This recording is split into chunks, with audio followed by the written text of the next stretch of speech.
Sakto lang po dating natin. The program will start in 30 minutes po eh.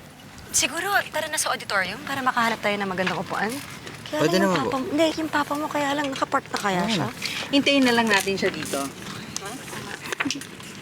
Mami, I want to thank you again for coming with me today po. Wala yun, anak. Basta babawi ako sa'yo.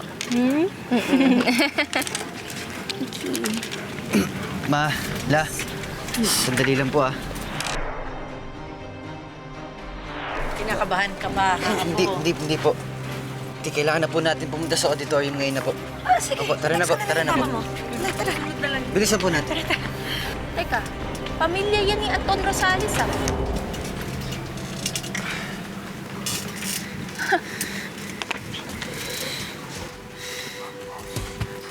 At ikaw yung sumugod sa libing ng kapatid ko.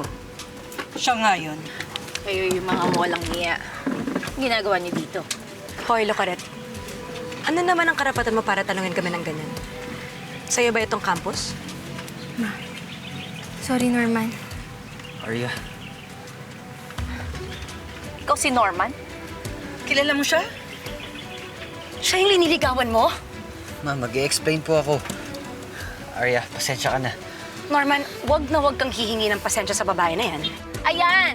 Ganyan ang mga ugali niyo. Kayo na nga may mali, kayo pa may ganang magalit. Hindi kami pumunta rito para makipag-away sa inyo. Tara na. Ay! Hindi niyo ako maiiwasan, ah. At ano naman ang pinaplano mo, Locaret? Pagbabayaran niyo yung ginawa niyo sa pamilya ko. Ah! No, ma! Ma! La, wag na, La. Asa si Papa? Tama na! Tama na! Layla, tama na! Tama na. Tama na po, ma. Tama na! Tama na po. Tama na po. Tama na yan! Tama na yan! Tumigil na nga kayo! Nakakahiya! Nakikita ng mga bata, oh! Baka ma-expel pa sila ng dahil sa inyo! Nawalan ako ng asawa ng dahil sa inyo! Wala kaming kinalaman sa pagkamatay ng asawa mong baliw! Ma, tama na. Damay-damay kayo sa mga kasama nyo! Pamilya kayo ng mga scammer! Look who's talking! Ikaw nga yung walang hiya eh! Hanggang ngayon, ginugulo mo pa rin kami! Walang kapatawaran ng ginawa ng kapatid mo sa pamilya ko! Tama na, Ma. Naiintindihan mo ba? Pamilya sila ni Anton Rosales. Kaya dapat hindi ka nakikipagbabutihan sa kanila. Norman, totoo ba yun? Kaano-ano mo yung Anton na yun? Ninong ko siya. Si Anton ay walang kasalanan sa inyo. Wala. Ninakaw niya ang pera namin mag-asawa na pinaghirapan namin para sa kinabukasan ni Arya.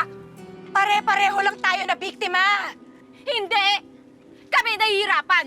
Namatay ang asawa ko. Sira na ang pamilya namin nang hindi man lang ako nakaganti sa kanya dahil patay na siya. Hindi patay ang ninong ko. Buhay siya.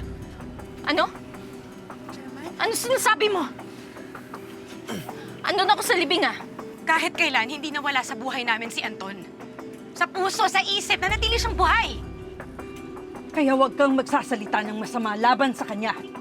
Hindi namin haayahang lapastanganin mo ang pangalan niya. Masama siyang tao. Dahil hindi lang ako na biktima niya. Marami kaming kinuhanan niya ng pera. At ang masaklap doon, patay na siya. Kaya wala nakakalam kung nasan yung pera. Dapat nga hindi siya namatay. Dapat napulok siya sa kulungan dahil yun ang dapat parusa sa kanya.